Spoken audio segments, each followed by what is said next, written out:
Bismillahirrahmanirrahim. Assalamualaikum warahmatullahi wabarakatuh. Apa kabar teman-teman sekalian? Kembali lagi bersama saya di kelas akuntansi. Semoga teman-teman sekalian di rumah senantiasa dalam rahmat Allah Subhanahu wa taala sehingga dapat mengikuti pelajaran dengan penuh semangat dan tetap fokus. Teman-teman sekalian, seperti biasanya sebelum kita mulai pembelajaran, mari kita buka dengan bacaan basmalah bersama-sama. Bismillahirrahmanirrahim. Semoga pembelajaran kali ini dapat memberikan kebermanfaatan untuk kita semua. Pada pertemuan sebelumnya kita telah belajar tentang konsep persamaan dasar akuntansi. Sekarang kita akan belajar bagaimana menerapkan transaksi ke dalam persamaan dasar akuntansi. Oke, teman-teman sekalian, silakan duduk yang rapi, kemudian tonton videonya sampai selesai sehingga kita dapat memahami pembelajaran pada kali ini. Oke, kita akan masuk ke materi. Oke, ini dia materi kita hari ini, teman-teman sekalian, yaitu contoh penerapan transaksi ke dalam persamaan dasar akuntansi. Tapi sebelum masuk ke contoh, kita mengingat kembali materi sebelumnya, yaitu tentang konsep persamaan dasar akuntansi di mana aktiva sama dengan pasiva. Masih ingat ya? Aktiva sama dengan pasiva, atau harta atau aset sama dengan liabilities atau kewajiban ditambah dengan equity atau modal. Ini adalah konsep persamaan dasar akuntansi. Kemudian analisis transaksi. Nah, ini perlu kalian ingat kembali ya. Ini adalah analisis transaksinya, kemudian bagaimana pencatatannya dan pengaruhnya apa. Silakan kalian ingat kembali materi sebelumnya, kalian bisa tonton videonya lagi atau buka bukunya, sumber yang lain silakan bisa dibuka kembali. Contoh penerapan transaksi ke persamaan dasar akuntansi. Analisis transaksi ini adalah contoh yang saya buat. Di sana ada Ahmad yang akan mendirikan sebuah perusahaan ya di bidang otomotif yang bergerak di bidang servis dengan nama Berkah Servis. Berikut adalah transaksi yang terjadi selama bulan Juli di Berkah Servis, usaha yang didirikan oleh Ahmad.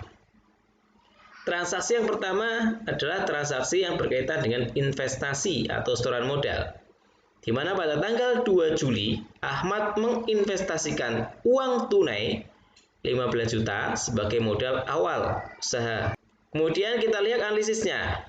Nah, ini adalah analisisnya teman-teman sekalian. Ada kas.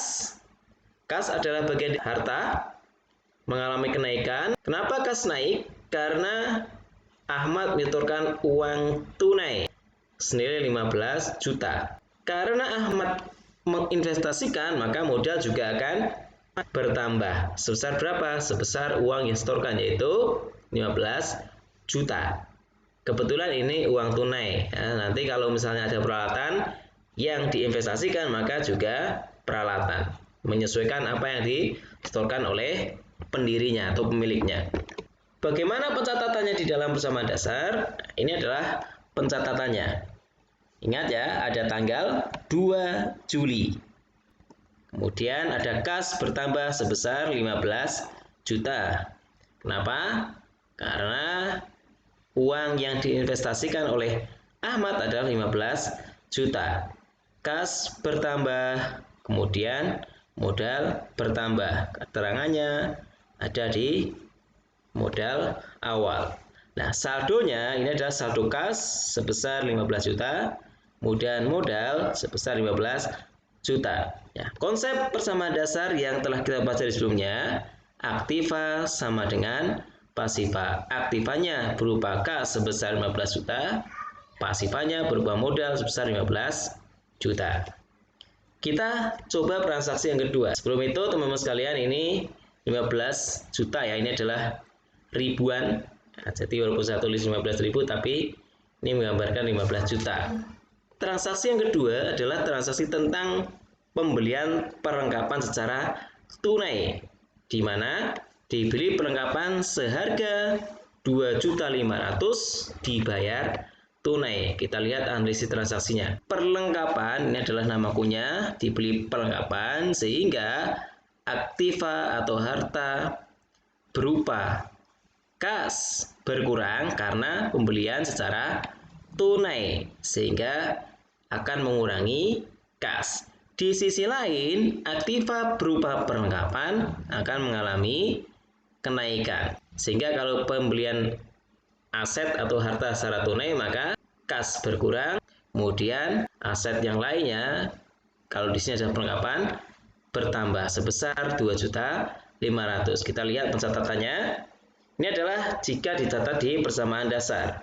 Ini yang tadi tanggal 2 kas, kemudian tanggal 5 terjadi pembelian perlengkapan. Saya tulis ya, tanggal 5 pembelian perlengkapan secara tunai. Ini keterangannya adalah beli perkap. Kemudian kasnya berkurang sebesar 2.500.000. Nah, di dalam pencatatannya kalau ditanda kurung berarti ini menandakan pengurangan. Kemudian perlengkapan bertambah 2.500.000. Saldonya ada kas sebesar 12.500.000 dari 15 juta dikurang 2.500.000. Kemudian aktiva berupa perlengkapan memiliki saldo 7.500.000 sesuai dengan harga belinya. Kemudian modal masih sama sehingga aktiva sama pasiva masih tetap 15 juta. Transaksi yang ketiga, teman-teman sekalian. Transaksi tentang pembelian peralatan. Kita lihat transaksinya. Dibeli peralatan senilai 10 juta. Dibayar tunai 5 juta. Sisanya dibayar kemudian. Ingat ya, ada tunai dan ada dibayar kemudian. Artinya, sebagian dibayar, sebagian masih hutang. Analisis transaksi, kita lihat ada 3 akun yang terpengaruh di sana. Yang pertama ada kas. Kenapa kas? Karena ada dibayar tunai. Artinya kas akan berkurang sebesar 5 juta karena pembelian tunai. Kemudian utang akan bertambah sebesar 5 juta dari 10 juta baru dibayar 5 juta pembelian kredit. Yang ketiga ada akun peralatan yang merupakan bagian dari harta sesuai dengan harga belinya yaitu 10 juta. Kita lihat penerapannya. Ini adalah penerapan di dalam persamaan dasar. Ini saya tulis saldo terakhirnya ya, yang tanggal 2 dan tanggal 5. Kita hilangkan. Ini adalah saldo yang sebelumnya, ada kas 12.500.000, perlengkapan 2.500.000, modal 15 juta. Nah, tanggal 10 ada pengurangan kas sebesar 5 juta. Dari pembelian peralatan 10 juta baru dibayar 5 juta. Sisanya hutang 5 juta. Hutangnya bertambah 5 juta. Kemudian peralatannya sebesar 10 juta sesuai dengan harga pembeliannya. Nah, saldonya kas 7.500.000 dari 12 juta dikurang 5 juta. Kemudian perlengkapan 7.500.000, peralatan 10 juta, modal masih sama, kemudian ada utang 5 juta. Sehingga penjumlahan dari aktiva sebesar 20 juta. Dari 7.500.000 ditambah 2.500.000 ditambah 10 juta. Totalnya adalah 20 juta. Ini untuk aktiva. Pasivanya hutang ditambah modal 5 juta tambah 15 juta sehingga 20 juta. Masih tetap sama. Aktiva sama dengan pasiva. Ingat konsep dasarnya aktiva sama dengan pasiva. Kita lihat transaksi ketiga yaitu transaksi tentang pembelian perlengkapan secara kredit. Tanggal 15 dibeli perlengkapan senilai 500.000 dibayar minggu depan. Artinya pembeliannya secara kredit karena ada minggu depan berarti belum dibayar. Ini adalah analisis transaksi yang terjadi. Perlengkapan naik ya, mengalami pertambahan. karena membeli lagi. Jadi kita membeli perlengkapan lagi sebesar 500.000. Di sisi lain, karena ini belum dibayar, maka utang bertambah sebesar 500.000. Nah, ini adalah penerapan di persamaan dasarnya. Saldo sebelumnya ada 7.500.000 untuk kas, perlengkapan 2.500.000, peralatan 10 juta, modal 15 juta, dan utang 5 juta. Ini tanggal 15, dibeli perlengkapan senilai 500.000. Perlengkapan bertambah 500.000 karena dibayar minggu depan, hutang juga bertambah 500.000. Keterangan adalah beli perkap. Ini kalian bisa lihat saldonya ya. Di sini saldonya. Yang terakhir, total dari aktiva adalah 20.500.000, pasiva juga 20.500.000. Dari transaksi pendapatan, tanggal 25 Juli diterima jasa servis senilai 3 juta. Ini adalah jasa servis karena usahanya adalah usaha servis, disebut sebagai pendapatan jasa. Gimana sistem transaksinya? Pendapatan dan kas. Pendapatannya bertambah ya karena dia menyelesaikan pekerjaan. Kemudian pengaruhnya pada kas apa? Pengaruhnya adalah kas juga bertambah. Kenapa? Karena perusahaan menerima uang sebesar 3 juta dari pekerjaan servis yang dilakukannya. Kemudian yang berikutnya, pendapatan bertambah dan berpengaruh pada pertambahan modal. Ingat ya. Jika terjadi penerimaan pendapatan, maka akan berpengaruh pada kas dan modal. Ini adalah pencatatan di dalam persamaan dasar akuntansi. Saldo sebelumnya kalian bisa lihat ya. Kemudian tanggal 25 Juli ada pendapatan sebesar 3 juta sehingga menambah kas dan menambah modal, sehingga saldo akhir tanggal 25 Juli kasnya adalah 10.500.000, 7.500.000 tambah 3 juta. Kemudian perlengkapannya masih sama, peralatan masih sama. Nah, modal juga bertambah dari 15 juta tambah 3 juta menjadi 18 juta, utangnya masih sama. Jumlah aktiva sama dengan pasiva, aktivanya 23 juta, kemudian pasivanya juga 23 juta. Transaksi yang ke-6, transaksi tentang beban. Tanggal 28 Juli dibayar gaji karyawan sebesar 1 juta dan tagihan listrik sebesar 1.500.000. Ada dua beban ya, beban gaji dan beban listrik. Ingat, beban sesuai dengan nama yang dibayar. Apa itu yang dibayar? Kayak ini gaji, maka beban gaji. Kalau listrik berarti ini beban listrik. Bagaimana analisisnya? Yang pertama ada beban gaji.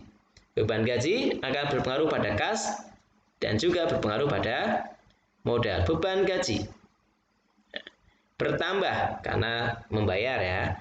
Berpengaruh pada kas. Kasnya akan berkurang. Kemudian modalnya juga akan berkurang. Kemudian yang kedua beban listrik sama ya. Kasnya berkurang, modalnya juga berkurang. Ini adalah pencatatan di dalam persamaan dasar akuntansinya. Itu saldo sebelumnya. Kemudian tanggal 28 Juli ada dua, ada beban gaji dan beban listrik di keterangannya. Masing-masing kasnya berkurang 1 juta, modal berkurang 1 juta untuk gaji. Kemudian untuk listrik, kas berkurang 1.500.000, bahan listrik untuk modal juga berkurang 1.500.000. Sehingga saldo akhirnya kalian bisa lihat ada kas 8 juta, perlengkapan 7.500.000, peralatan 10 juta, modal 15.500.000, utang 5 juta. Sehingga aktiva sama dengan 20.500.000, pasiva juga 20.500.000. Transaksi tentang pendapatan lain. Kalau tadi adalah pendapatan tunai, maka ini adalah pendapatan secara kredit. Sudah bekerja, sudah menyelesaikan pekerjaan, tetapi belum menerima bayaran. Diselesaikan pekerjaan servis senilai 1 juta akan dibayar kemudian. Berarti pekerjaannya sudah selesai, tapi belum dibayar. Bayarnya besok misalnya. Berarti ini adalah pendapatan yang tertunda, masih dikredit. Apa pengaruhnya? Ini tetap sama ya, masih ada pendapatan, belum diterima. Nah, ini pendapatan, biasa ini pendapatan ya, nanti kalau di pencatatannya tetap pendapatan. Ini hanya untuk mempertegas saja, bahwasanya pendapatannya belum diterima. Nah, pengaruhnya terhadap apa? Terhadap harta. Pengaruhnya adalah terhadap aktiva atau harta berupa piutang. Berupa piutang. Bertambah atau berkurang? Bertambah. Pendapatan bertambah, piutang juga bertambah. Jadi, kalau pendapatannya tunai, kita menyelesaikan pekerjaan langsung menerima pembayaran, maka pengaruhnya adalah pada aktiva berupa kas. Tetapi jika kita menyelesaikan pekerjaan tetapi belum dibayar atau dikredit, maka pengaruhnya adalah terhadap harta, yaitu kas. Yang kedua, pendapatan juga akan berpengaruh pada modal. Sama ya, semua pendapatan akan berpengaruh pada modal dan harta. Pada tanggal 29 Juli ada penambahan aktiva berupa piutang ya, sebesar 1 juta dan modal sebesar 1 juta. Keterangannya adalah pendapatan. Nah, saldo akhirnya masih sama kasnya, ada piutang 1 juta, perlengkapan juga masih sama 2.500.000, pengetahuan sama. Nah, modalnya menjadi 16.500.000. Hutang 5 juta. Sehingga aktiva sama dengan 21.500.000, pasiva sama dengan 21.500.000. Oke, transaksi yang ke-8 teman-teman sekalian, transaksi tentang prive. Masih ingat ya, prive itu adalah pengambilan uang oleh pemilik. Tuan Ahmad sebagai pemilik nih mengambil uang sebesar 500.000 untuk keperluan pribadi. Itu adalah prive. Asis transaksi yang terjadi, prive itu akan berpengaruh terhadap harta berupa kas, yaitu prive naik bertambah, hartanya berupa kas berkurang. Prive juga akan berpengaruh pada modal. Prive naik, pengaruhnya adalah modal menjadi berkurang. Nah, ini adalah pencatatan di dalam persamaan dasarnya. Dan tanggal 30 Juli ada pengambilan pribadi oleh pemilik prive, sehingga kasnya berkurang 500.000, modal juga berkurang 500.000. Saldo terakhir pada bulan Juli tanggal 30, kasnya 7.500.000, dari 8 juta dikurang 500. Kemudian piutangnya 1 juta, perlengkapan 2.500.000, peralatan 10 juta, modal saldonya adalah 16 juta, kemudian utang saldonya 5 juta. Sehingga total aktiva sebesar 21 juta, sedangkan pasivanya sama dengan 21 juta. Jadi aktiva sama dengan pasiva, yaitu 21 juta. Ini adalah contoh penerapan transaksi ke dalam persamaan dasar akuntansi. Nah, sekalian, dapat paham ya berkaitan dengan pencatatan transaksi ke dalam persamaan dasar. Silakan nanti kalian bisa cermati kembali.